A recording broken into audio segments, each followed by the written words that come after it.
Hey everybody, this is me, Shamir, and this is another episode of the Blackest Side podcast. I'm your host, Shamir L. Sweeney, but you, of course, can call me Shimmy. I believe this is episode 10, if I'm not mistaken, and if I am, I will correct it in the written portion. As you all know, I like to speak it so you can see it or hear it. And then I also like to write it a little bit so that you can understand it in the event that you don't want to listen to this podcast. Some of us who are disabled do not like, we can't hear voices. We can't hear sounds or backgrounds. They're just too loud and really play into the auditory sensitivity that we've acquired since we have been disabled. So I understand that. So for those of you all who can read, I offer two forms of the podcast: in writing and also for your auditory pleasure. Tonight I am titling this episode Therapy for Long COVID Black Girls. Everyone else can just listen in.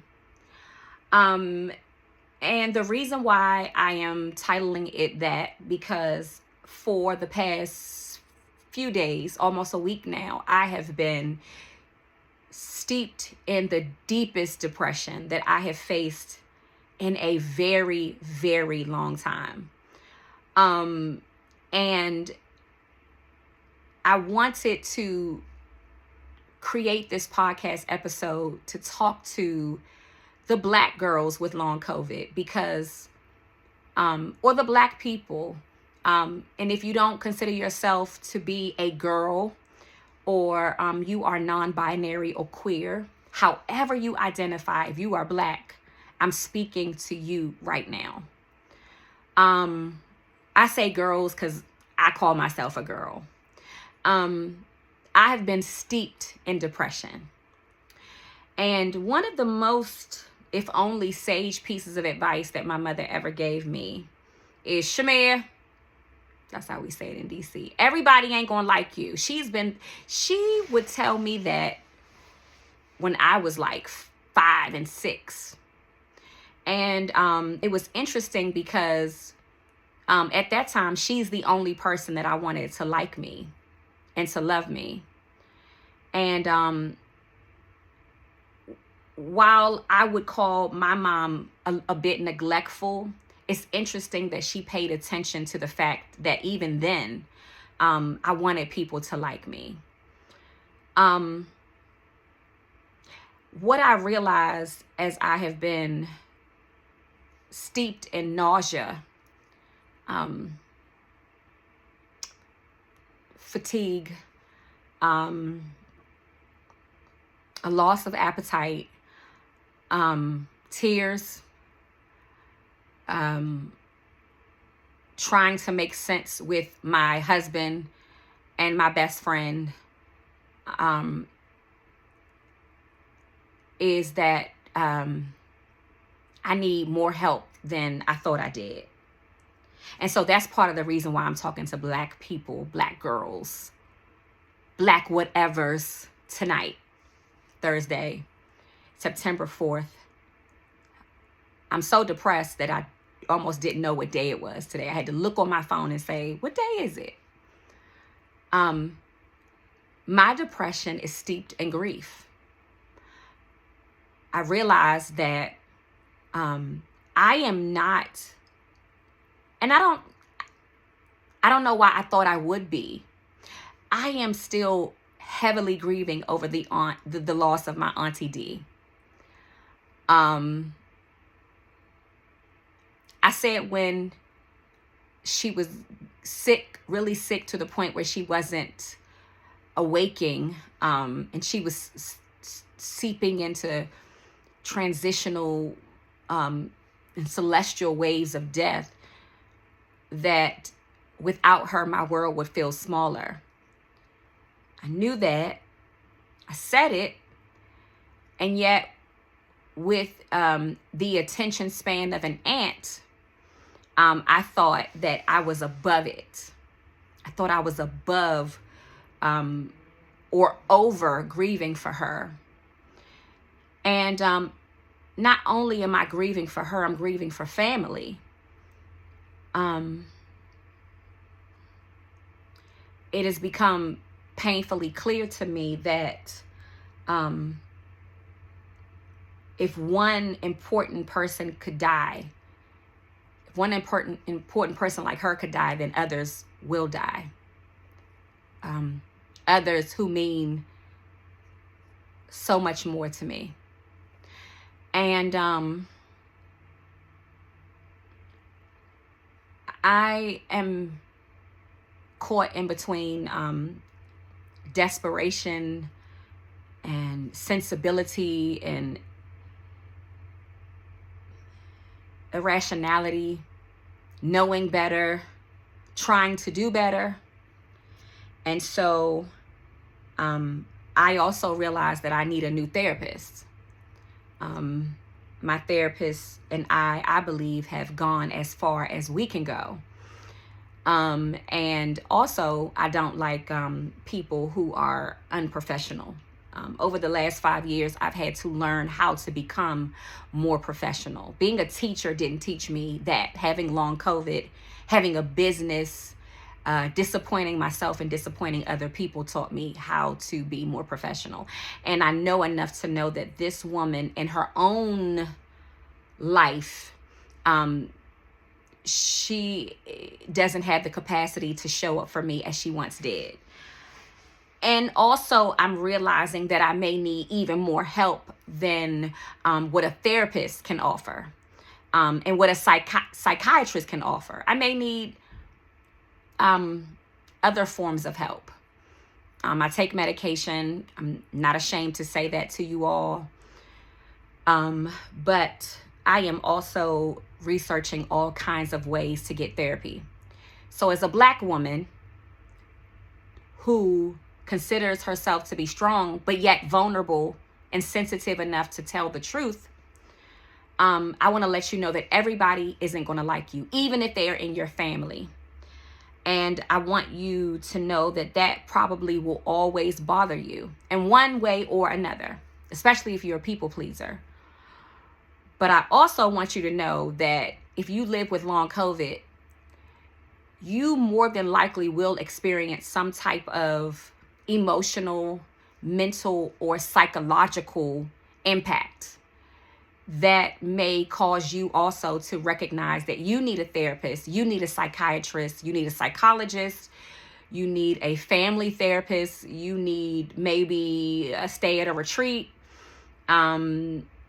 or something else that you find that may be just the right thing for you. So that's number one. Please, before Medicaid is completely eradicated for some of us, get you a therapist. There are all kinds. Find what therapy works for you. I wasn't a proponent of ChatGPT. That's the first thing I wanted to tell you. Get you some therapy. That's number one. Because I think I'm doing like 5 things tonight. I wasn't a proponent. Number two, as I go into another subject, but it's still connected. Number two, I was not a proponent of ChatGPT or other AI pieces of information. But I'm going to tell you something. As culturally, as Black folks, we don't have the same access to information as white people. But I'm going to tell you what I do know is that most of us have phones. If we don't have phones, we have access to the internet. And if we have phones but no internet, we know where we can get internet. And if you are watching me on somebody else's phone, I want you to know this. If you know, or if you feel that you may have long COVID, ChatGPT is one of the best resources for Black people to engage with as far as learning more information about long COVID.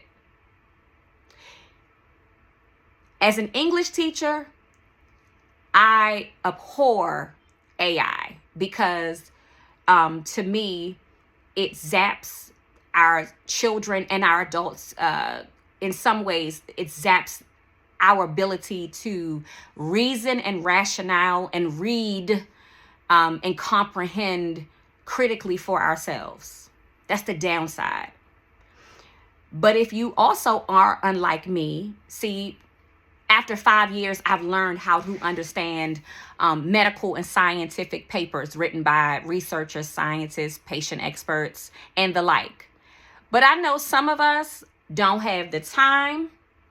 We don't have the care. We don't have the energy to read a medical paper from the NIH or one of our scientific buddies. So ChatGPT will give you so much information on long COVID. I use it for myself. You don't have to use it to learn everything, but I use it when I want to know maybe what medications to approach and to perhaps talk to my doctor about. I suggest you use it to look at how long COVID affects all systems of the body, including the heart, liver, lungs, stomach, brain. It's a very quick and easy way to find out what long COVID is and how it may be affecting you and the people that you love. Number 2, get you some AI for long COVID. Do not play around with it.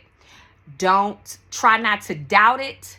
It will seem strange to you to have all of this medical information given to you, but usually ChatGPT gives you facts and it gives you resources from where they got the information from. So I implore you, if you're not going to read a paper, if you don't want to be on social media all the time to learn a little bit more, if you don't want to read a book, and if you don't want to be on your computer or your phone all the time, but you need quick information, and if you don't have the access, use ChatGPT. Use your AI tools to help you learn more information about long COVID, especially how it affects Black people. That can be the difference between you going into the doctor with information so that your doctor can become a partner with you, or you going into the next doctor's visit and them telling you what to do without considering your needs, your feelings, your symptoms, your condition, and how they can help you.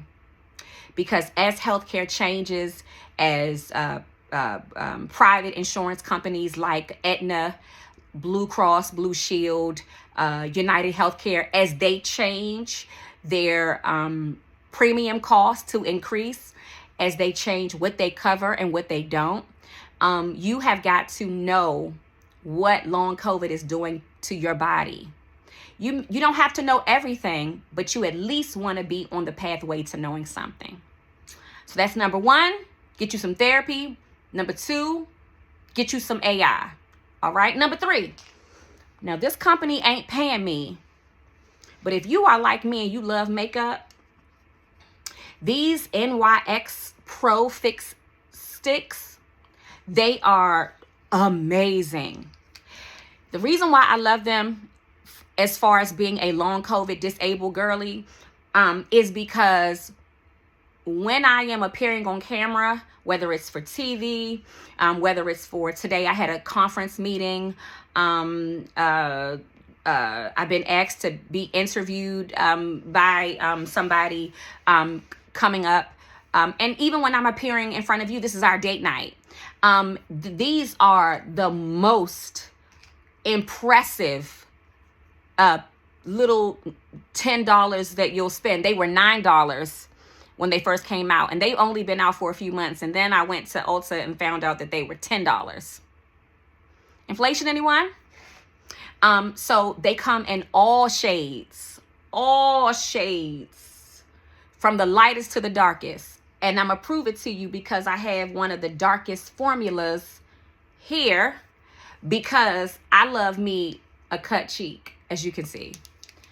I'm sweating a little bit because I don't have any air on, because number one, our air conditioning is acting like she mad, and then the fans make a lot of noise. You may hear a little hum for the dehumidifier, which we have to have in here, because I am long COVID menopausal, perimenopausal, and my husband, he works hard, he sweats a lot, even during sleep. And I do too when I'm in my PMS stage. So if you want to hurry up and put some makeup on and you want some good coverage, this cover is so good. Get you one of these. No, NYX is not paying me. They should be, but they're not. I think it would be awesome to have NYX or any makeup company commercialize, not commercialize disability, but actually use disability to market to other disabled folks, especially people of color. In America, we capitalize on so much stuff, but it's often not always the right stuff. So get you some therapy, get you some AI, and get you a NYX Fix Stick. Woo! It used to be $9, but now it's $10. Number 4, get clear. Get clear. Get clear. I don't have a teacup to sip on. And I wouldn't do that anyway, although sometimes the petty side of me wants to do that. I wouldn't do that because it's too shady. And I can be petty and shady, but in this case, I'm being very serious. Get clear. In the last week, I have received 2 fundraising asks in my email. One from Emmy Action, who covers MECFS and long COVID patients. They are an advocacy group that is a nonprofit, and their goal and mission is to educate people globally about MECFS and now long COVID in the last 5 years.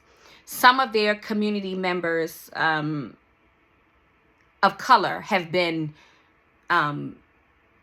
incredibly helpful with showing long COVID patients, especially of color, the way. Remember that song by Michael Jackson and the Jackson 5s? Let me show you which way to go. People like Miss Wilhelmina Jenkins, Ashanti Daniel, and a few other people, and even a few white folks in the group. They have been instrumental in sharing some information with long COVID patients. I've worked for them before, and a pretty cool group of people.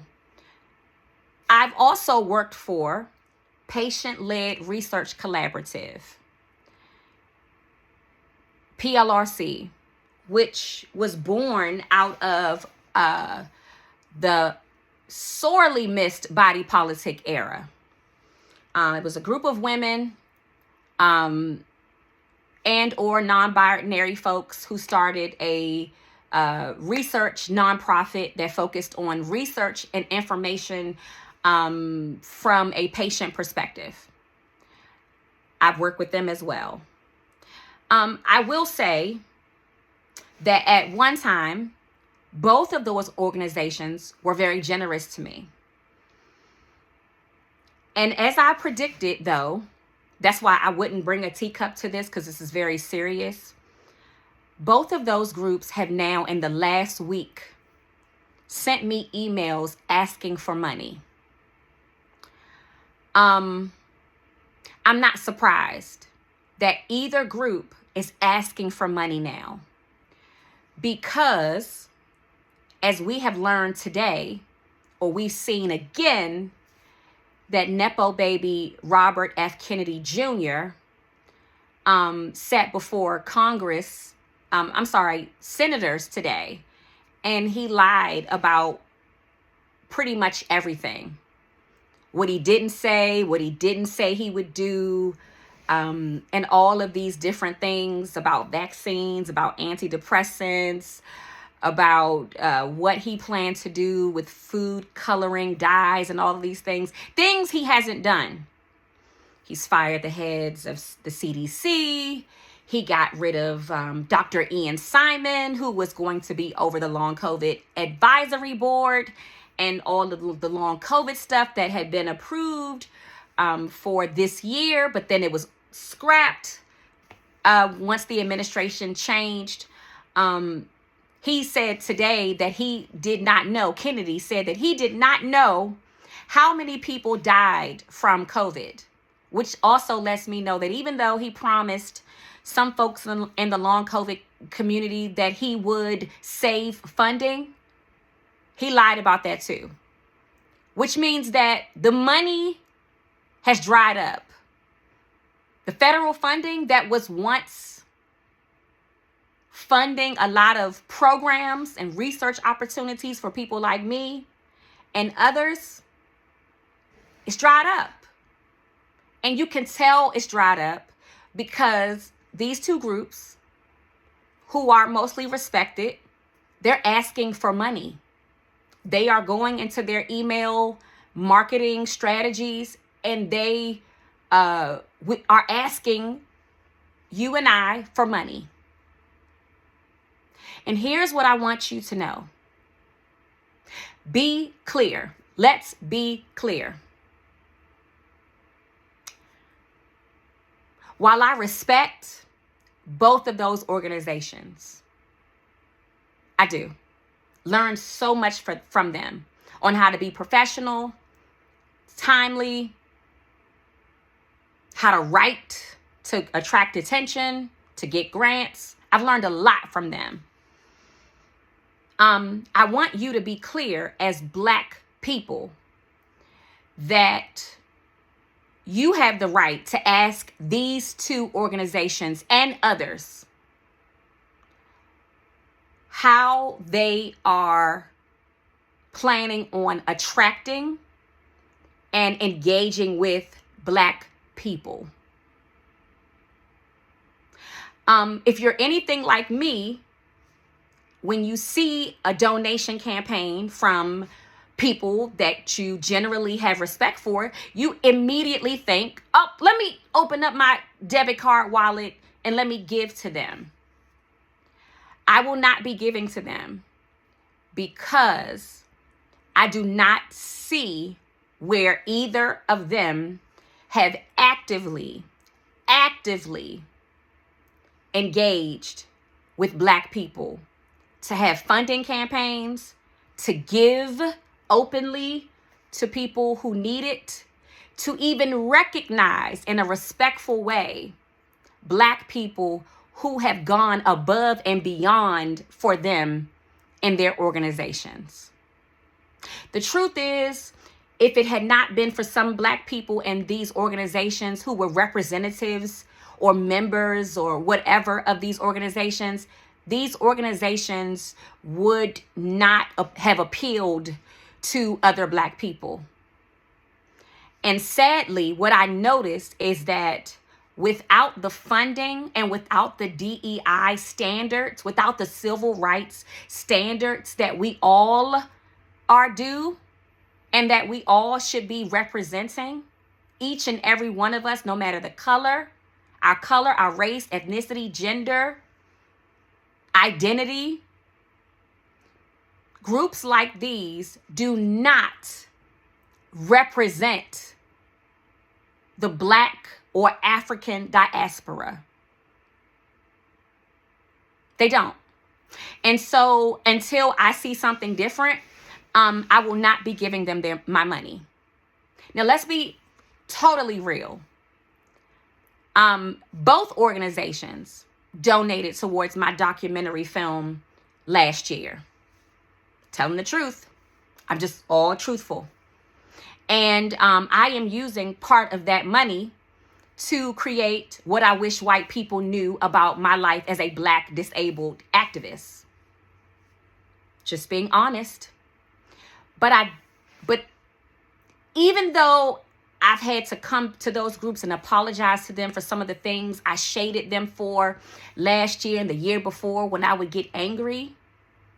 I'm not angry with anybody, any of the two now. I'm just not giving my money to them because I'm able to note that they don't have campaigns that feature Black people. They only speak to Black people when it's Black History Month, Juneteenth. And some of them are a part of events and planning events that do not feature or factor in Black people in their involvement. So let's be clear. Let's get some therapy. What's the second one I said? My memory is so bad. Let's get some therapy. This is a real long COVID moment. Let's get some AI. Let's get some NYX fix sticks.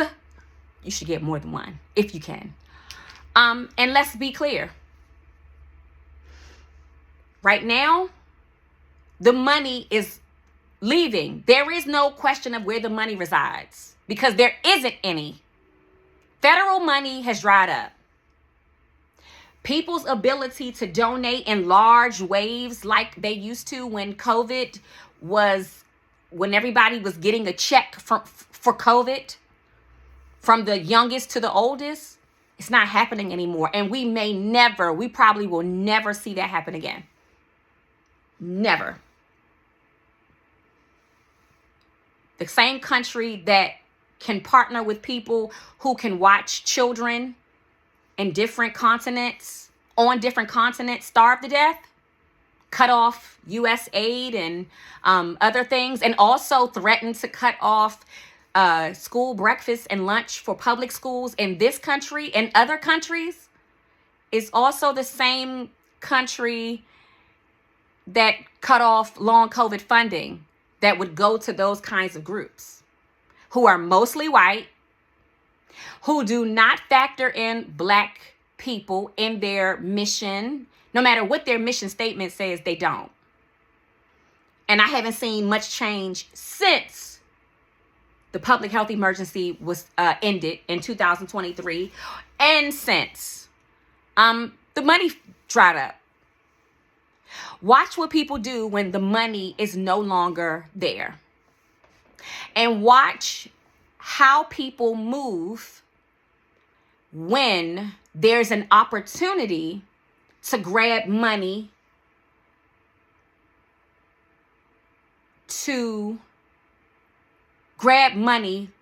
while ignoring, evading, or effacing their relationships with Black people. There are some people who will take a check from anywhere as long as it pays their rent and their bills. Trust me, I used to be one of them. And there are some people in the white long COVID space who we may love and respect and admire, who will take a check if they are guaranteed the check, as long as they don't have to deal with you, Black person, black girl, Black woman, Black boy, Black man, Black person. And when I say Black whatevers, that is not a stab or shade or anything. That, to me, when I say Black whatevers, I'm talking about me as a queer woman, as a sometimes androgynous looking woman, as a woman who used to wonder whether I wanted to be identified sometimes as a woman or a girl boy. I'm spilling some tea tonight. It's the lipstick. So let's be clear. While I respect those two organizations, I will not be sowing money into them until I see them actively engaging with Black people, until I see them openly willing to immediately help people in the Black community. Until I see them plan events with other Black speakers, presenters, organizers, planners, patient experts, I'm not giving them a dime of my money. And I encourage you to do what you want. I'm just telling you what I'm not going to do, because I'm no longer putting my money where I don't see myself. All right. Let's get some therapy. Let's get some AI. Let's get you some NYX Fix Sticks. Let's be clear. And let's go to the dentist. Yes, this yellow ugly thing is my tooth. Came out today to add to my depression. I said, oh God, you have a sense of humor. Let me show it to you from as many angles as I possibly can. This is the tooth that was in the back of my mouth on the left side that was rotten. You can tell it's so rotten that it started to break, and it's where my dentist drilled the hole. Can you see that? You might not be able to see it, but I'm doing the best I can to show you. So the staff at the dental office 3 weeks ago said, don't chew on anything sticky. No nuts that can kind of stick. Don't be nasty, y'all. Stick in your teeth, right? So don't floss there. And I have abided by all of those rules. Today, in my beautiful Blackness, I decided that I wanted some hot dogs and pork and beans. Yes. In my depressed state, I said, fuck the spinach. I don't want no spinach. I don't want no carrots. I don't want any lemon water. I want some hot dogs and pork and beans. So when you eat and you put anything in your mouth and you chew, involuntarily all of your mouth chews, because it's so used to feeling the chew. Beans were not sticky. Those beans were not sticky. And from I've been chewing so much on my right side. I know my right side is like, bitch, I'm tired of you. And then the hot dog, which certainly isn't sticky, moved over to the left, because that's what food does. Involuntarily, it wants to go into all of your mouth. Your tongue moves and your saliva moves the food everywhere. I'm chewing, and then I felt something hard. That's what it sounded like to me. And I was like, oh shit, let me catch my tooth before I swallow the MFer. She temporarily filled it because we didn't have time to finish the job. Now, mind you, this is the same tooth and the same dental work that has aggravated my trigeminal and occipital nerves. It is the same tooth that has caused muscle weakness in my hand and my feet again. It is the same tooth and the same dental work that has caused me post-exertional malaise, which I have not felt for a while. It has put a damper on everything. And it is what I am sure also might be contributing to my my depression. So I will say, as I bid you all good night, let's get to the dentist. Go to a dental school. If you have a friend or a cousin or your mama, sister, auntie, and them knows a dentist that is willing to work with you, your insurance and your income, and you can pay them $20 a week or $20 a month, whatever you can do, Black folks, I implore you, please go see a dentist. If you live close to a dental school, like for instance, the University of Maryland in Baltimore, they have a dental school downtown near the Inner Harbor. And there are other, like Columbia University in New York. If you are close to a dental school, go, because those students are supervised by working dentists. And those students usually are year 3 or year 4, and they are planning on being actual dentists. If you know a dental hygienist who can help you, who can start you out with a cleaning, x-rays, whatever, please go. As you all know, this tooth is adding to my $4,000 dental bill.